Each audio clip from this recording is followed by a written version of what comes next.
Les députés béninois et québécois se sont séparés mercredi après 3 jours d'échanges.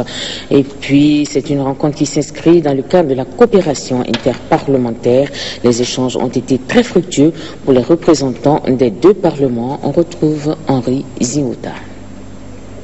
Un exercice fructueux, les échanges entre les parlementaires béninois et québécois. Des échanges, il ressort que les parlements québécois et béninois se ressemblent sur plusieurs points. Les parlements québécois et béninois ont en partage l'autonomie administrative et financière. Si au Québec, le régime est parlementaire, au Bénin, c'est le pouvoir présidentiel qui accourt. C'est le parti majoritaire au Parlement qui gouverne au Québec. Un ministre ne peut être nommé s'il n'est pas député.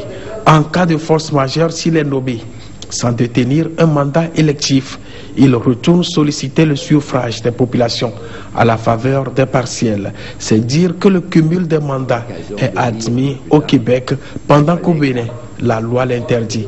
Quelques points de divergence qui, ensemble avec les points convergents, illustrent l'utilité des échanges. Nous, on est vraiment très, très satisfaits.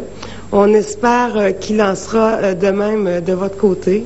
Et sincèrement, on espère que cette collaboration-là se poursuivra. En dehors des lettres, c'est-à-dire de notre culture et de notre vision ou de notre conception de la chose politique, et les dispositifs sont tellement très proches les uns des autres qu'il suffit simplement de petits efforts pour arriver à corriger les insuffisances et être à la hauteur des grandes nations. Ces 3 jours d'échange que nous avons eu avec les collègues venus du Québec nous ont édifiés, nous ont rassuré que notre Parlement au Bénin suit quand même dans une certaine mesure les normes internationales. C'est vrai qu'eux, ils sont dans un régime parlementaire. Nous, on est dans un régime présidentiel, mais le fonctionnement des deux parlements sont assez proches. Et tous les enseignements que nous avons reçus au cours des différentes communications permettront certainement à nous, parlementaires béninois, d'améliorer nos pratiques en la matière. En somme, une rencontre mutuellement enrichissante. Le président de l'Assemblée nationale n'a pas caché sa satisfaction au terme du séminaire d'échange. Dans le système parlementaire québécois, l'exécutif et le législatif, au lieu d'être antagonistes globalement, sont deux pouvoirs qui semblent travailler en parfaite symbiose. En raison probablement des exigences légales, des dispositions de la loi fondamentale, mais je pense aussi en raison parfois des intérêts des uns et des autres. Je suis persuadé que les enseignements de ce séminaire contribueront à enrichir les travaux des réformes auxquelles j'ai fait allusion tout à l'heure, réformes au sein de notre Parlement qui seront engagées sous peu.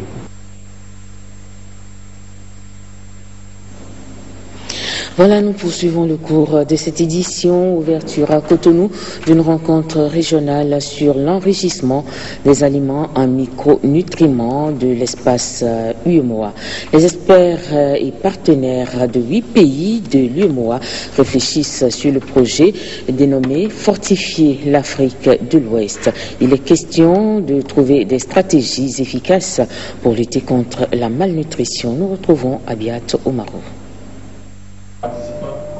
En Afrique subsaharienne, 80% des jeunes enfants, 60% des femmes enceintes souffrent d'anémie. 42% des enfants de 0 à 59 mois de carence en vitamine A. Au Bénin, la situation se présente pratiquement dans les mêmes proportions. Une situation qui a amené l'UEMOA et différents partenaires à préconiser l'enrichissement des aliments en micronutriments, et ce, depuis plusieurs années déjà. Pour lutter efficacement et durablement contre la malnutrition, principale cause de mortalité infantile en Afrique, l'Union économique et monétaire ouest-africaine a initié le projet Fortifier l'Afrique de l'Ouest, un partenariat pour l'enrichissement durable des aliments de la zone UEMOA. Et c'est d'ailleurs l'objet de cette rencontre.